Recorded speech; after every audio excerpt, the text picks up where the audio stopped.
Welcome to special focus. నియామకాలు ఆంధ్ర వాళ్లకు, నిలదీతలు మన వాళ్లకు, ప్రమోషన్లు ఏపీ అధికారులకు, పరనిందలు తెలంగాణ అధికారులకు, అగ్రతాంబూలం వారికి, అవమానం మన వారికి. తెలంగాణ ఇరిగేషన్ శాఖలో ఆంధ్రోడి పెత్తనం నడుస్తుంది. ఆ పెత్తనం కట్టబెట్టింది ఎవరో కాదు, సాక్షాత్తు రేవంత్ సర్కార్ వారు.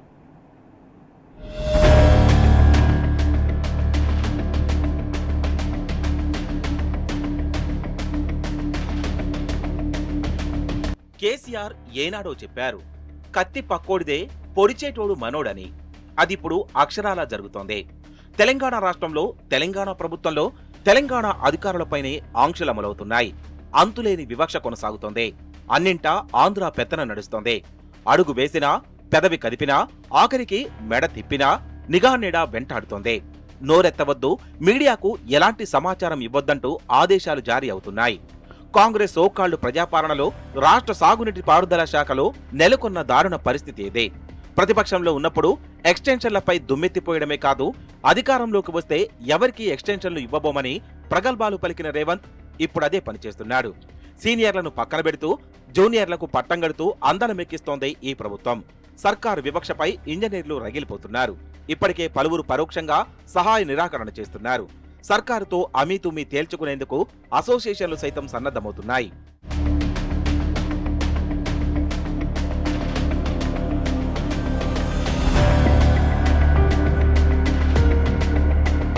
తెలంగాణ ట్యాగ్లైనే నీళ్లు, నిధులు, నియామకాలు. ఇప్పుడు ఆ నియామకాలను తీసుకెళ్లి ఆంధ్ర వారి చేతిలో పెడుతోంది రేవంత్ ప్రభుత్వం. ఇరిగేషన్ శాఖలో అడుగడుగునా ఏపీ స్థానికతకు చెందిన అధికారులకే పట్టం గడుతోంది. సర్కారు చేపడుతున్న నియామకాలు, బాధ్యతల అప్పగింతను పరిశీలిస్తే ఈ విషయం క్లియర్ గా తెలిసిపోతుంది. సెక్రటేరియట్ లో సెక్రటరీ తర్వాత అత్యంత కీలకమైన పోస్టు జాయింట్ సెక్రటరీ. నిబంధనల ప్రకారం ఈ పోస్టులో సీఏని నియమించాలి. కానీ కాంగ్రెస్ సర్కార్ అందుకు విరుద్ధంగా రెగ్యులర్ ఎస్సీగా కూడా ప్రమోషన్ పొందని, కనీసం డీపీపీలో సైతం లేని ఏపీ స్థానికతకు చెందిన ఒక ఈఈని నియమించింది. కాన్ఫిడెన్షియల్ రిపోర్టు సమర్పించలేదనే సాకుతో తెలంగాణకు చెందిన ఈఈలకు, ఎస్సీలకు ప్రమోషన్లు ఇవ్వలేదు. వారి స్థానంలో మరో 5 ఇంజనీర్లకు ప్రమోషన్లు కల్పించగా అందులో 3 ఏపీ స్థానికత కలిగిన ఇంజనీర్లే కావడం గమనార్హం. వారిలో కె శ్రీనివాస్ ఒకరు. ప్రమోషన్లపై రివ్యూ కొనసాగుతున్నప్పటికీ శ్రీనివాస్ కే సెక్రటేరియట్ లో కీలకమైన జాయింట్ సెక్రటరీ బాధ్యతలు కట్టబెట్టారు. సూటిగా చెప్పాలంటే సీఈ హోదా పోస్టులో ఏపీ స్థానికతకు చెందిన ఈఏని నియమించింది రేవంత్ ప్రభుత్వం. సదరు అధికారే ఈఎన్సీ జనరల్ ఆఫీసులో డిప్యూటీ ఈఎన్సీగా సైతం విధులు నిర్వర్తిస్తున్నారు. ఇక ఇటీవల ఈఎన్సీ జనరల్ గా విరమణ పొందిన రమేష్ బాబు సైతం ఏపీ స్థానికతకు చెందిన వారే. విరమణ పొందిన రోజునే ఆయన సర్వీసును మరో 6 నెలల పాటు పొడిగిస్తూ కాంగ్రెస్ సర్కార్ ఉత్తర్వులు జారీ చేసింది. ఇది ఎక్స్టెన్షన్ కాదా? చూశారా ఏపీ వారిపై ఈ ప్రభుత్వానికి ఉన్న ప్రేమ? చాలా బాధ కలిగే అంశం ఏంటంటే మొత్తం ఆంధ్ర అధికారులతో నింపేస్తున్నారు. తెలంగాణ ఉద్యమం జరిగిందే, తెలంగాణ నీళ్లు మనకు, తెలంగాణ నిధులు మనకు, తెలంగాణ ఉద్యోగాలు మనకు. కేసీఆర్ గారు కష్టపడి 95% లోకల్ రిజర్వేషన్ ఉద్యోగాల్లో సాధించింది కేసీఆర్ గారు. కానీ ఇలా కాంగ్రెస్ ప్రభుత్వం వచ్చినాక అత్యంత కీలకమైనటువంటి పోస్టులలో మొత్తం ఆంధ్ర అధికారులను నింపుతూ ఉన్నారు. ఎంతోమంది అనుభవం ఉన్న వాళ్ళు తెలంగాణ బిడ్డలు ఉన్నారు. ఎవరికి ఇస్తారు? జనరల్గా తెలంగాణ బిడ్డలు ఎవరన్నా అంటే ప్రాజెక్టులు కట్టేటప్పుడు కానీ ప్రాజెక్టుల నిర్వహణలో ఉన్నటువంటి అనుభవజ్ఞులైన ఇంజనీర్లను తీసుకోవాలి. వీళ్ళు ఎవరిని తీసుకున్నారు? ఒక ఆంధ్ర ఉద్యోగిని అపాయింట్ చేసిండ్రు. అంటే దీని వెనుక ఎవరున్నారు? ఈ అపాయింట్మెంట్ ఏ రకంగా తెలంగాణకు దోహదం చేస్తుంది, ఉపయోగపడుతుంది? కీలకమైనటువంటి పదవుల్లో అనుభవం లేని పక్క రాష్ట్ర అధికారులను నియమించడం అంటే తెలంగాణ ఉద్యోగులను అవమానపరచడం. తెలంగాణ ద్రోహిని తెచ్చి తెలంగాణలో కూడా నౌకరిస్తాడా? మిస్టర్ అంటే ఇక గురువే అట్లున్నాడు కనుక శిష్యులు కూడా గట్లే వేస్తారు. రేవంత్ రెడ్డి ఖుద్దు ద్రోహే కదా. రైఫిల్ రెడ్డి తుపాకీ పట్టుకొని బయలుదేరినాడు తెలంగాణ ఉద్యమకారుల మీద. ఇక గురువు ద్రోహి ఉన్నాడు కనుక ఇవాళ అపాయింట్మెంట్లు కూడా ద్రోహులకే దక్కుతున్నాయి, తెలంగాణ ద్రోహులకు దక్కుతున్నాయి ఈరోజు. నేను అడుగుతున్న రేవంత్ రెడ్డి, ఇది ప్రజాపాలన, తెలంగాణ ద్రోహుల పాలన? ఇది ఏం పాలన? ఇది తెలంగాణ జాతి ఆత్మగౌరవాన్ని దెబ్బతీయడం కాదా? ఏపీ స్థానికతకు చెందిన ఎస్సీగా ఉద్యోగ విరమణ పొందిన భీం ప్రసాద్ ను మంత్రి ఉత్తమ్ కుమార్ రెడ్డి ఓఎస్డీగా నియమించుకోవడం గమనార్హం. ఇరిగేషన్ లో మరో అత్యంత కీలకమైన పోస్టు ఆపరేషన్స్ అండ్ మెయింటెనెన్స్ విభాగం.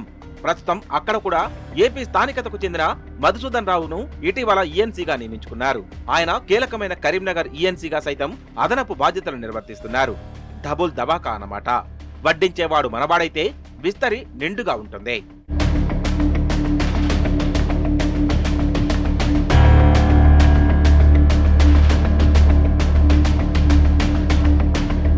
ఇక సూర్యాపేట సీఈగా సైతం ఏపీ స్థానికతకు చెందిన నాగభూషణ్ రావును కాంగ్రెస్ సర్కార్ నియమించింది. హైదరాబాద్ సీఈ పరిధిలో అవినీతి అక్రమాల పేరిట ఒకేసారి 106 మంది ఇంజనీర్లను కాంగ్రెస్ సర్కార్ బదిలీ చేసింది. అందులో కుట్రేంటంటే సీఈ పరిధిలోని తెలంగాణ ఇంజనీర్లను తప్పించి ఏపీ స్థానికత కలిగిన ఇంజనీర్లను అక్కడ నియమించుకున్నారు. అవినీతి అక్రమాలకు ఎన్ఓసీల జారీకి సంబంధం లేని తెలంగాణ అధికారులను సైతం అక్కడి నుంచి అకారణంగా కాంగ్రెస్ సర్కార్ తొలగించింది. ఇది తెలంగాణ అధికారులపై రేవంత్ సర్కారుకున్న కక్ష.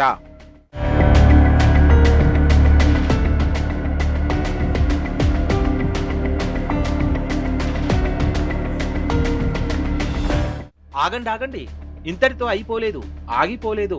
క్షేత్రస్థాయిలో కీలక పనులు కొనసాగుతున్న చోట సైతం ఏపీ స్థానికత కలిగిన అధికారులనే అపాయింట్ చేశారు. సీనియారిటీని పరిగణలోకి తీసుకోకుండా నియమించడం కాంగ్రెస్ సర్కార్కే చెల్లిందే. ఈఎన్సీ, సిఈ, ఎస్ఈ, ఈఈ ఇలా ఏ పోస్టు ఖాళీ అయినా వెంటనే అక్కడ ఏపీ అధికారి వాలిపోతాడు. సీనియారిటీ జాబితాలో అక్కడే ఉన్న ఇంజనీర్కు ఒకవేళ అక్కడ సీనియర్ ఇంజనీర్ లేకుంటే ఆ బాధ్యతలను పక్కనే ఉన్న ఇతర సిఈ, ఎస్ఈ, ఈఈలకు అప్పగించడం ఆనవాయితీ. కానీ కాంగ్రెస్ సర్కార్ ఆ నిబంధనలను పూర్తిగా చెత్తబుట్టలో విసిరేసింది. అనేక చోట్ల అన్ని క్యాడర్లలో 2005 బ్యాచ్ ఇంజనీర్లు పక్కన పెట్టి 2007, 2008 బ్యాచ్ ఇంజనీర్లకు పగ్గాలు అప్పగిస్తున్నారు. అదేం లాజిక్కో.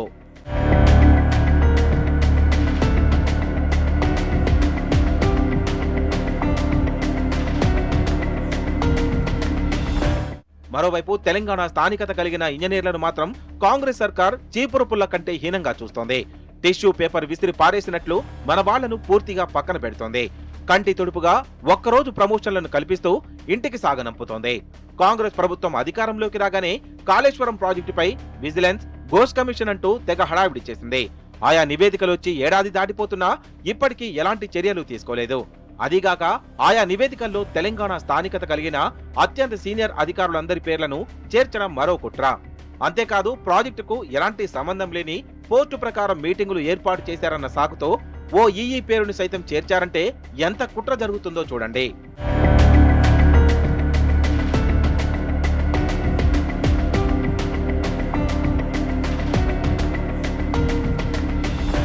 ఇక ఆ నివేదికలను సాకుగా చూపుతూ సీనియర్ ఇంజనీర్లకు సైతం ప్రమోషన్లు ఇవ్వలేదు. పైగా పదవి విరమణ పొందుతున్న రోజే ప్రమోషన్లు ఇచ్చి అవమానించారు. మరి అది ఏ రకమైన ప్రమోషనో రేవంత్ సర్కార్కే తెలియాలి. రిటైర్ అయి ఇంటికి పోతున్న అధికారికి ప్రమోషన్ ఇస్తే ఏం చేసుకోవాలో హార్డ్వర్డ్ మేధావికే తెలవాలి. ఈఎన్సీ అడ్మిన్ గా జనరల్ విధులుగా నిర్వర్తించిన అనిల్ కుమార్ కు దాదాపు 5 నెలల పాటు పోస్టింగ్ ఇవ్వలేదు. విరమణ పొందుతున్న రోజున పోస్టింగ్ ఇచ్చి సాగనంపింది ఈ సర్కార్. అదేవిధంగా రామగుండం సీఈ సుధాకర్ రెడ్డికి హైడ్రాలజీ సీఈగా పనిచేసిన శంకర్ నాయక్ కు ఇటీవల ఆదిలాబాద్ సీఈ శ్రీనివాస్ కు సైతం అదే తరహాలో పదవి విరమణ ముందు ప్రమోషన్ కల్పించి ఇన్సల్ట్ చేశారు. అంతేకాదు తెలంగాణ స్థానికత కలిగిన మరో సీఈని సైతం కీలక పోస్టు నుంచి తప్పించి ఎందుకు పనికిరాని పోస్టుకు బదిలీ చేశారు. ఇలా ఈఎన్సీలు, సీఈలే కాదు ఎస్ఈలు, ఈఈ పోస్టులకు సంబంధించి సైతం తెలంగాణ అధికారులపై వివక్ష నడుస్తోంది. ఒకవేళ నివేదికలను ప్రామాణికంగా తీసుకుంటే అలాంటి ఆరోపణలే ఎదుర్కొంటున్న మరికొందరి అధికారులకు కీలక బాధ్యతలను ఎందుకు అప్పగించారు? వారిని అందరమెక్కించడం వెనుక మతలబేంటి? దీన్ని బట్టి అర్థం కావట్లేదా తెచ్చుకున్న తెలంగాణలో ఎవరి పెద్దన నడుస్తోందో? ఆంధ్ర వాళ్లు అస్మదీయులుగా మారిపోయారు. తెలంగాణ సీనియర్ ఇంజనీర్లు తస్మదీయులు అయ్యారు. మన వారిని కీలక స్థానాల్లో లేకుండా చేయడమే రేవంత్ ప్రభుత్వం అసలు టార్గెట్. ఇంకా వేరే చెప్పాలా? అన్ని నిర్ణయాల్లో సదరు అధికారులదే పెత్తనం. మన ప్రాజెక్టులు ముందట పడకపోవడానికి కూడా ఆ అధికారులే కారణం. అంతెందుకు సమాచారాన్ని తొక్కి పెడుతున్నది కూడా ఆంధ్ర అధికారులే. ఏపీకి అనుకూలంగా పక్క రాష్ట్రానికి మేలు చేసేలా రేవంత్ ప్రభుత్వం వ్యవహరిస్తుంది. ఇందుకేనా మనం తెలంగాణ తెచ్చుకుంది?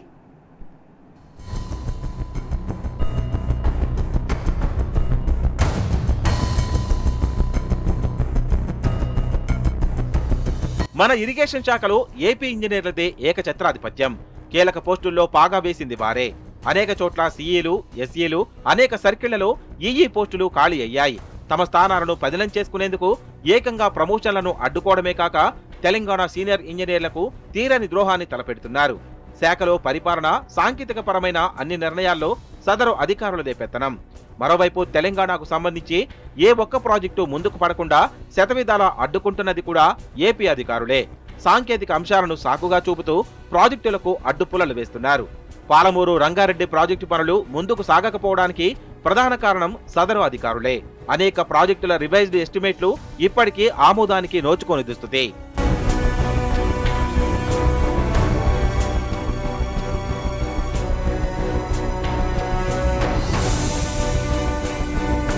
రేవంత్ ప్రభుత్వం చిన్న కాళేశ్వరం, రాజీవ్ భీమా, నారాయణపేట, కొడంగల్, ఎస్ఎల్బీసీ తదితర ప్రాజెక్టులు ప్రియారిటీ అని చెప్పింది.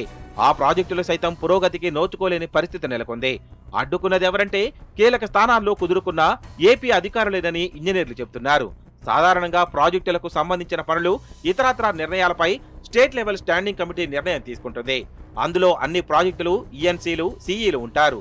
ఒకసారి ఎస్ఎల్ఎస్సి ఆమోదం తెలిపి ప్రభుత్వానికి సిఫార్సు చేస్తుంది. ఇలా ఎస్ఎల్ఎస్సి సిఫార్సు చేసిన ప్రాజెక్టుల ఫైల్స్ మీద సైతం కీలక స్థానాల్లోని ఏపీ అధికారులు కొర్రీలు వేయడం ఇప్పుడు హాట్ టాపిక్ అయింది. ప్రాజెక్టులే కాదు, ప్రభుత్వం టెరిటోరియల్ వారీగా సీఏలు తీసుకునే ప్రతి అంశంపై ఒకదాని తర్వాత ఒకటి ఏదో ఒక పేచీ పెడుతూ మూలకు నెడుతున్నారని ఇంజనీర్లు వాపోతున్నారు. గడిచిన 28 నెలలుగా ఏ ఒక్క ప్రాజెక్టు సైతం ముందుకు పడకపోవడం సైతం ఇంజనీర్ల వాదనలకు బలం చేకూరుస్తోంది. ఒక ఆయన తెచ్చిపెట్టిన అడ్వైజర్ ఆదిత్యనాథ్ దాస్, ఆయన పక్కా ఆంధ్రప్రదేశ్ ఏజెంట్, చంద్రబాబు ఏజెంట్, తెలంగాణ ద్రోహి. తెలంగాణ రాష్ట్రం సాధించిన తర్వాత మొత్తం తెలంగాణ ఉద్యోగులకు సంబంధించినటువంటి అనేక మంది అధికారులకు ప్రమోషన్లు ఇచ్చి మొత్తం నీటిపారుదల రంగం మీద తెలంగాణ బిడ్డల సన్ ఆఫ్ ది సాయిల్స్ ఆ రోజు హరీష్ రావు గారు, కేసీఆర్ గారు అద్భుతమైనటువంటి నిర్ణయం తీసుకుని చీఫ్ ఇంజనీర్గా అందరూ కూడా తెలంగాణ సంబంధించినటువంటి బిడ్డలకు ఆ రోజు ప్రమోషన్లు ఇచ్చి మొత్తం తెలంగాణ ప్రాంతానికి న్యాయం దక్కాలని ఆ రోజు చేస్తే ఈరోజు ఆదిత్యనాథ్ దాస్ ఆంధ్ర అధికారి గతంలో తెలంగాణ నీటి హక్కుల మీద తీవ్రంగా వ్యతిరేకించినటువంటి ఒక ఆంధ్ర అధికారిని తీసుకొచ్చి ఇలా పెత్తనం పెట్టి ఇలా ఆదిత్యనాథ్ దాస్ అనుసరణలో మొత్తం ఈఎన్సీ ఆయన రాడార్లో పనిచేస్తా ఉన్నారు. ఆయన అనేక మంది ఆంధ్ర ఉద్యోగుల్ని ఇక్కడ డిప్యుటేషన్ పెట్టుకుని తెలంగాణ ఉద్యోగుల మీద ఇలా నిర్బంధాన్ని విధించేటువంటి ప్రయత్నం చేస్తా ఉన్నాడు. మొత్తం ఆంధ్ర ఉద్యోగుల పెత్తనాల వల్ల ఇలా కృష్ణా బోర్డుకు సంబంధించి కానీ మిగతా నీటి విషయంలో కానీ తెలంగాణకు సరైనటువంటి నీటి వాటా దక్కకుండా చేసేటువంటి కుట్రలో భాగంగానే ఇలా ఆదిత్యనాథ్ దాస్ పనిచేస్తుందనేటువంటి విషయం వీళ్ళందరికీ కూడా తెలిసిందే. అంతేకాదు, ఈ ఏడాది ఏపీ సర్కార్ కృష్ణా జలాలను పోతిరెడ్డిపాడు నుంచి యథేచ్ఛగా మళ్లించుకుపోయింది. కేఆర్ఎంబీ సైతం ఇప్పటికీ 2025-26 వాటర్ ఇయర్ కు సంబంధించి నీటి వినియోగాలపై 3 మెంబర్ కమిటీ సమావేశాన్ని ఏర్పాటు చేయలేదు. కీలక స్థానాల్లో ఉన్న ఏపీ స్థానికత కలిగిన అధికారులు ఆ దిశగా ఒత్తిడి తెచ్చింది లేదు. ఏపీ సర్కార్ చేపట్టిన పోలవరం బరకచర్ల లింక్ ప్రాజెక్టుకు సంబంధించి కేంద్రం నుంచి వచ్చే, రివర్ బోర్డుల నుంచి తెలంగాణకు వచ్చే కీలకమైన లేఖలు, సమాచారం బయటకు పొక్కకుండా సదరు అధికారులే కీలక పాత్ర పోషిస్తున్నారని గతంలో పెద్ద ఎత్తున ఆరోపణలొచ్చాయి. ఇలా ప్రతి అంశంలోనూ ఏపీకి అనుకూలంగా పక్క రాష్ట్రానికి మేలు చేసేలా రేవంత్ ప్రభుత్వం వ్యవహరిస్తోంది. ఇందుకేనా మన తెలంగాణ తెచ్చుకుంది?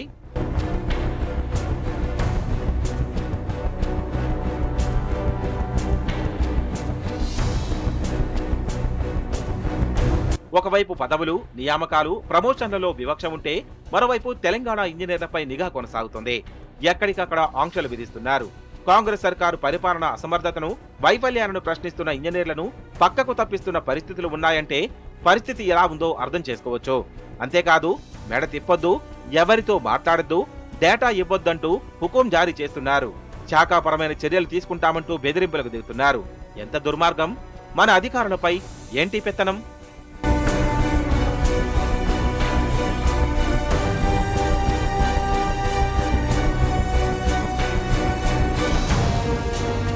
రేవంత్ ప్రభుత్వం తీరుపై ఇరిగేషన్ వర్గాలు మంట మీదున్నాయి. గతంలో ఎన్నడూ ఇలాంటి దుస్థితి లేదంటూ నిప్పులు చెరుగుతున్నారు. మీడియాకు సమాచారం ఎవరిస్తున్నారు, లేఖలను, ప్రభుత్వపర అంశాలను ఎవరు లీక్ చేస్తున్నారంటూ కొందరిపై కక్ష సాధింపు చర్యలకు దిగుతుండగా మరికొందరిపై పార్టీ ముద్ర వేస్తూ ఇబ్బందుల పాలు చేస్తున్నారని ఇంజనీర్లు ఆవేదన వ్యక్తం చేస్తున్నారు. అంకిత భావంతో పనిచేసే అనుభవజ్ఞులైన ఇంజనీర్లను సైతం అనుమానిస్తూ అవమానిస్తుందని ఆగ్రహం వ్యక్తం చేస్తున్నారు. ఎవరితో మాట్లాడవద్దని, అనుమతి లేకుండా ఎలాంటి సమాచారాన్ని ఎవ్వరికీ ఇవ్వకూడదని ఆంక్షలు విధించిందని జనసౌద వర్గాలే బాహాటంగా వెల్లడిస్తున్నాయి. లీకులు ఎవరిస్తున్నారో అనే అంశంపై ఎంక్వైరీ చేయాలని ఐబీ అధికారులను పురమాయించిందని ఇంజనీర్లు వివరిస్తున్నారంటే పరిస్థితిని అర్థం చేసుకోవచ్చు. ఎవరితో మాట్లాడుతున్నారు, ఎవరెవరు వచ్చి ఎవరిని కలుస్తున్నారో నిఘా పెట్టిందని, గతంలో ఇలాంటి దుస్థితిని ఎన్నడూ చూడలేదని ఇంజనీర్లు వాపోతున్నారు.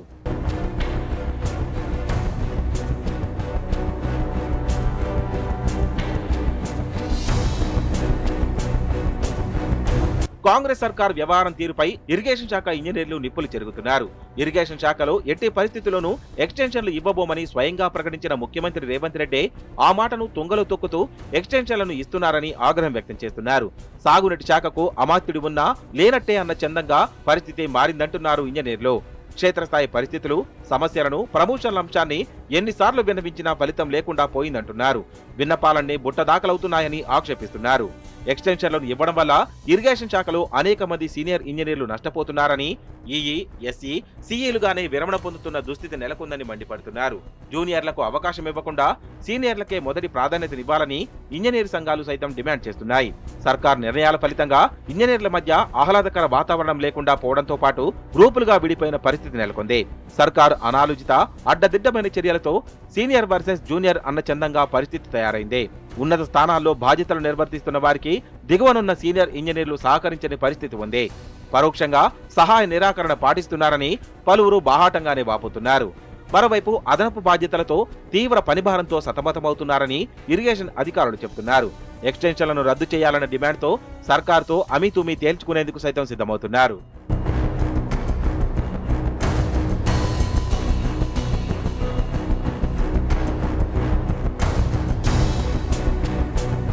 ఇప్పుడు అర్థమైందా? మన వేలితో మన కన్నే పొడుస్తున్నాడు రేవంత్ రెడ్డి. అంతేకాదు పక్కోడొచ్చి కత్తి పట్టుకొని మన గొంతులో పొడుస్తున్నాడు. మనం పేగులు తెగేదాకా కొట్లాడి తెలంగాణ తెచ్చుకున్నది పక్క రాష్ట్ర అధికారులను ఉద్ధరించడానికే అని నిరూపించింది రేవంత్ సర్కార్. ఏం చెయ్యాలి ప్రభుత్వాన్ని, ఈ పాలకులను? మీరే చెప్పండి.